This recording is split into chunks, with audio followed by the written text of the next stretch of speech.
Well, amidst the glitz and glamour of A-list stars, the Cannes Film Festival is also one of the world's most prestigious events for filmmakers.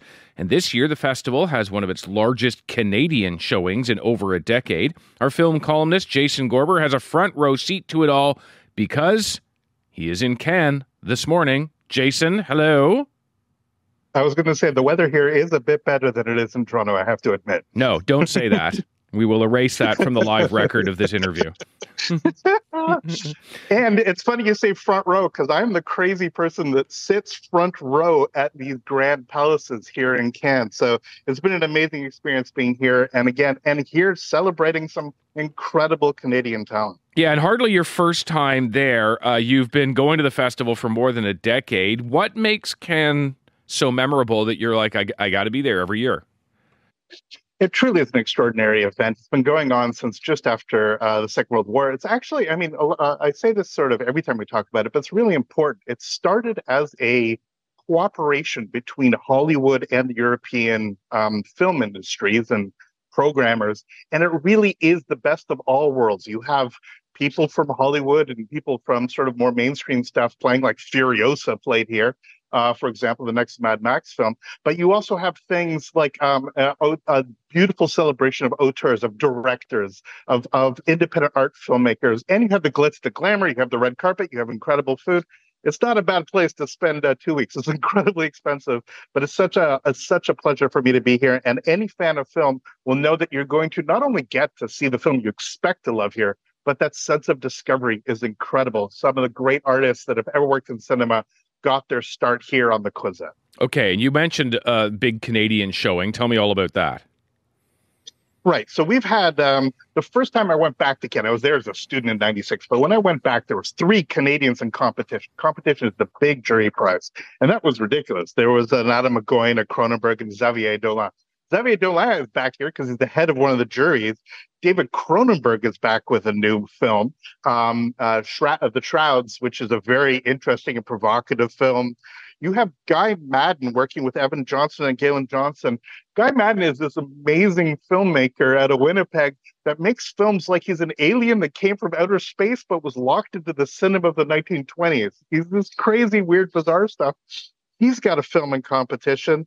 And then there's the film, a film by Ali Abbasi, who is this incredible filmmaker that I discovered here. I was among those that actually got to experience his first films in Cannes. He is an Iranian-Danish filmmaker, but his film, The Apprentice, which is about Donald Trump, is produced by Daniel Beckerman out of Toronto. Lots of Canadian talent, both in the director's chair, but also on the production side. And all of these films are getting grand international showcases here. This year truly feels that the Canadian cinema is stepping it up a notch, and we're being showcased. Those from our country are being showcased on the international stage in a way which is extremely, extremely impressive. One of those from our city is, of course, David Cronenberg, a darling at Cannes. Why is his presence there so significant? Well, this is amazing. I mean, I've said this before. I think we like him. Toronto, they love him in France. He's a knight of France. He's literally been knighted. He is an extraordinary talent, one that absolutely showcases this beautiful collision. The genre that a lot of people knew him from was body horror, but he's somebody who's very intellectual, very serene, interesting visuals, but here in France, he gets the attention that in some ways in Canada, he's a bit underrepresented. And his new film, which, delves into loss, grieving, but also has some of the elements that sort of play it for him, it's really remarkable. And I would be remiss if I did not give a shout out to Matthew Rankin, who is another of these guys. He's like broadly a genre film guy. When I saw him in his first film, I saw it at Midnight Madness screening at Toronto.